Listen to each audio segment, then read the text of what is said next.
Hello friends, మీరు చూస్తున్నారు jobs గురి యూట్యూబ్ ఛానల్. ఇంటి నుండి పనిచేసే ఉద్యోగాలండి. వెంటనే జాబ్ ఇస్తారు. ఎనీ డిగ్రీ అర్హత. డీటెయిల్ ఇన్ఫర్మేషన్ చెప్తాను. వీడియోని చివరిదాకా అది చూడండి. చాలామంది వీడియో చూస్తున్నారు కానీ చాలా తక్కువ మంది వీడియోని లైక్ చేస్తున్నారు. కొంచెం వీడియోని లైక్ చేసి సపోర్ట్ చేయండి. ఈ ఉద్యోగాలకు సంబంధించిన detail information link, apply link కింద డిస్క్రిప్షన్లో ఇచ్చాను. టెలిపర్ఫార్మెన్స్ ఈ జాబ్స్ అయితే రిలీజ్ చేయడం అయితే జరిగిందండి. Non voice process jobs. Graduates అయితే అప్లై అయితే చేసుకోవచ్చు, ఫ్రెషర్స్ అప్లై అయితే చేసుకోవచ్చు. ఇమీడియట్ జాయినర్స్ కావాలని చెప్పి మనకి జాబ్స్ అయితే రిలీజ్ చేయడం అయితే జరిగింది. టోటల్గా 100 వ్యాకన్సీస్ అయితే ఉండడం అయితే జరిగిందండి. సో డైరెక్ట్గా మీరు ఇంటర్వ్యూకి అయితే అటెండ్ అవ్వచ్చు. ఆధార్ కాపీ అయితే తీసుకొని వెళ్ళాల్సి అయితే ఉంటుంది. ఎనీ గ్రాడ్యుయేట్స్ ఇక్కడ మీరు ఎలిజిబుల్ అండి.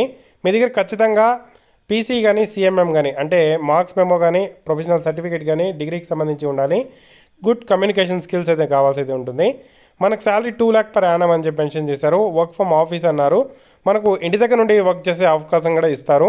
5 days వర్కింగ్ ఉంటుంది, 2 days వీక్ ఆఫ్ అయితే ఉంటుంది. 24/7 రొటేషనల్ షిఫ్ట్స్ అయితే ఉంటాయి. హెచ్ఆర్ స్క్రీనింగ్ ఉంటుంది, ఆపరేషన్ రౌండ్, అసెస్మెంట్ అయితే ఉంటుంది. మనకు హైదరాబాద్ సంబంధించిన ఏదైతే ఆఫీస్ ఉందో అక్కడికైతే మనం ఇంటర్వ్యూకి అయితే వెళ్ళాల్సి అయితే ఉంటుంది.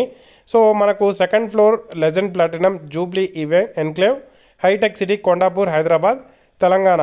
ఈ మ్యాప్ మనకు గూగుల్ మ్యాప్ అడ్రస్ కూడా ఇచ్చారు. సో చూసుకొని ఇంటర్వ్యూకి అయితే వెళ్ళొచ్చు. హెచ్ఆర్ పేరు అయితే జోసెఫ్ రక్షానంద కోమలి హెచ్ఆర్ పేర్లు. సో 2-way క్యాబ్ ఫెసిలిటీ కూడా ప్రొవైడ్ చేస్తారు. కంపెనీకి అయితే వెళ్ళే అవకాశం అయితే ఉంటే వర్క్ చేయడానికి ల్యాప్టాప్ కూడా ప్రొవైడ్ చేయడం జరుగుతుంది. ఇంట్రెస్టెడ్ క్యాండిడేట్స్ డీటెయిల్ ఇన్ఫర్మేషన్ చూసి నౌకరీలో అకౌంట్ ఉంటే డైరెక్ట్గా లాగిన్ చేసి అప్లై చేసుకొని ఇంటర్వ్యూకి అటెండ్ అవ్వండి. లేకపోయినా కూడా డైరెక్ట్గా కూడా ఇంటర్వ్యూ అటెండ్ అవ్వచ్చు. డీటెయిల్ ఇన్ఫర్మేషన్ లింక్ కింద డిస్క్రిప్షన్లో ఉంది. ఏదైనా డౌట్స్ ఉంటే కామెంట్ చేయండి. తప్పకుండా వీడియోని అయితే లైక్ చేసి షేర్ చేయండి.